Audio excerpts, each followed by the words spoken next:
المومنین علیہ الصلوۃ والسلام نہج البلاغہ میں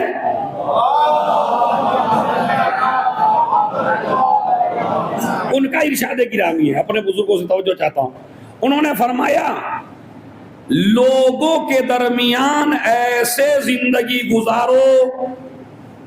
اب یہ سب لوگ واٹس اپ کرنا کل اپنے مولا کا قول کسی بھی ہندو کو، سکھ کو، عیسائی کو، اس لیے کہ علی کی بات ہر آدمی کے لیے مفید ہے، خالی مسلمانوں کے لیے نہیں.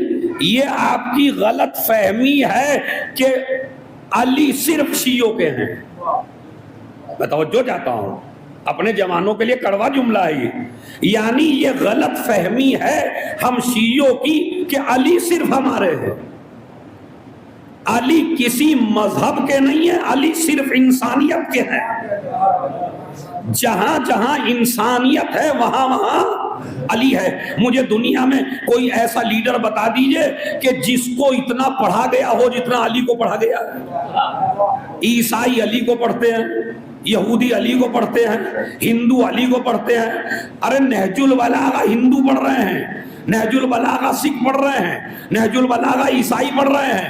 علی کی بات پہ دنیا کا ہر مذہب عمل کر رہا ہے. کیوں؟ اس لیے کہ بڑا قیمتی جملہ ہے، اس لیے کہ جانتے ہیں دنیا کا ہر مذہب اپنے مذہب کے مفاد میں بولتا ہے. علی جب بھی بولتا ہے انسانیت کے مفاد میں بولتا ہے. ایک صلوات پڑھ دیں محمد اور آل محمد. علی جب بھی بولے انسانیت کے مفاد میں بولے، کبھی مذہب کے مفاد. انسانیت مین ہے، انسانیت دیکھی ہے علی نے.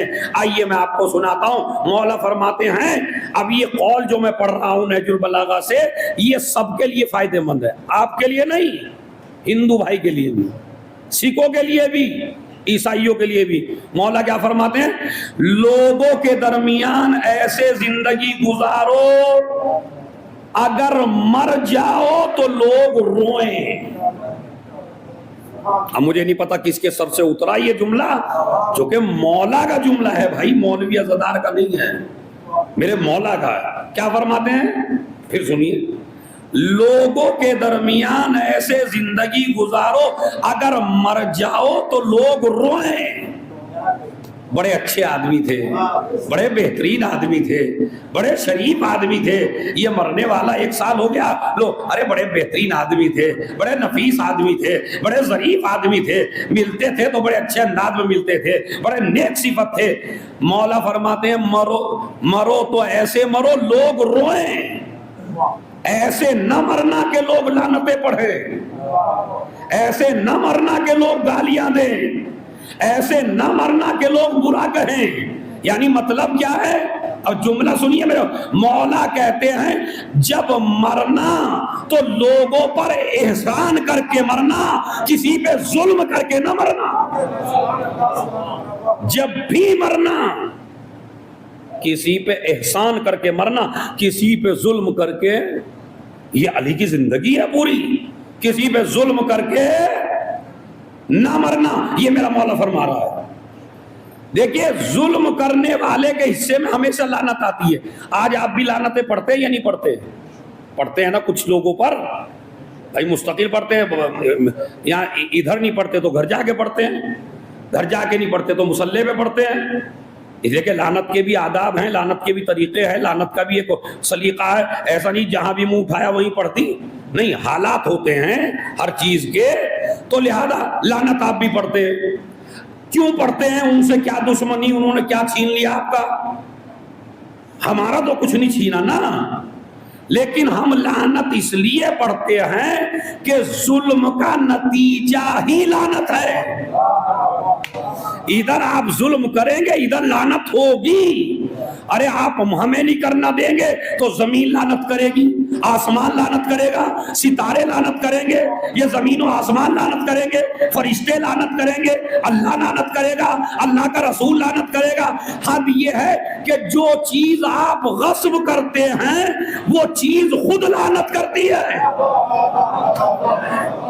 اب اب میں جملہ کہہ ہی دوں، اگر کوئی کسی پہ لعنت کرنے سے روک بھی دے تو وہ خود باغ لعنت کرے گا۔ ایک صلوات بھیجے محمد اور آل محمد۔ تو مسئلہ لعنت میرا موضوع نہیں ہے، لیکن ظلم کر کے جوانوں نہیں مرنا۔ آدمی آدمی پہ نہیں روتا، ہمیشہ احسان پہ روتا ہے، بلکہ مرنے والا کہتا ہے بھائی میرے جنازے میں اتنا مجمع لیکن مجھ پہ کوئی رونے والا نہیں ہے، حالانکہ اس کے جنازے میں اتنا رو رہے ہیں لوگ، اتنا رو رہے ہیں، دہاڑے مار رکھی ہیں بھائیوں نے، بیوی دہاڑے مار رہی ہے، بچے رو رہے ہیں، بھائی رو رہے ہیں، اور مردہ کیا کہتا ہے؟ میرے پہ تو رونے والا ہی نہیں کوئی ہے۔ کیوں؟ اس لیے کہ بھائی کیوں رو رہا ہے؟ میرا بڑا اچھا بھائی تھا، ایک دفعہ میں ہاسپٹل میں تھا، میرے پاس پیسہ نہیں تھا، میرا بھائی آیا، میرا مفت علاج کرایا، مجھے گھر چھوڑ دیا۔ دوسرا آیا، کہتے ہیں میرے پاس ایک دفعہ عید کے کپڑے نہیں تھے، میرے بچوں کے پاس نہیں تھے، میرا بھائی چپکے سے آیا، ایک رقم دے کے چلا گیا، میں نے کپڑے بنا لیے۔ بیوی کہتی ہے بڑے اچھے شوہر تھے، کبھی مجھے ہاتھ نہیں لگایا، جہاں سے شاپنگ چاہیے وہاں سے کروائی، جو جس طرح زندگی گزاری میں نے گزاری، کبھی نہیں بولے۔ مردہ کیا کہتا ہے؟ یہ بھی اپنے مطلب کو رو رہی ہے، وہ بھی اپنے مطلب کو رو رہا ہے، وہ بھی اپنے مطلب کو رو رہا ہے، کوئی ایسا ہے ہی نہیں جو مجھ پہ روئے۔ اس کا مطلب ہے آدمی روتا ہے احسان پر۔ اور میرا جملہ ضائع نہ کریے گا، آدمی روتا ہے احسان پر، آدمی آدمی پہ نہیں روتا۔ اس کا مطلب ہے اگر کوئی آدمی مر گیا اور اس پر پورا گھر رویا تو اس کا مطلب ہے یہ گھر والوں کا محسن تھا۔ اگر ایک آدمی مر گیا اس پہ خاندان رویا، اس کا مطلب یہ ہے یہ خاندان والوں کا محسن تھا۔ ایک آدمی مر گیا اس پہ پورا شہر رویا، اس کا مطلب ہے یہ پورے شہر کا محسن تھا۔ ایک آدمی مر گیا پورا ہندوستان رویا، سمجھ لیجئے پورے ہندوستان کا محسن تھا۔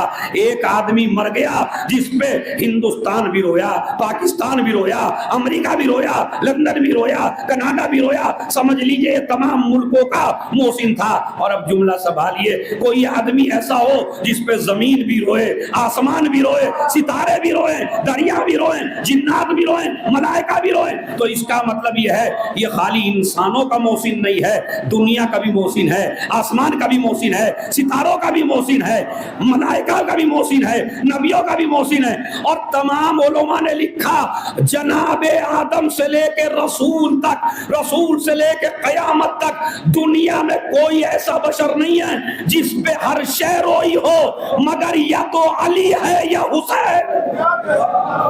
صلوات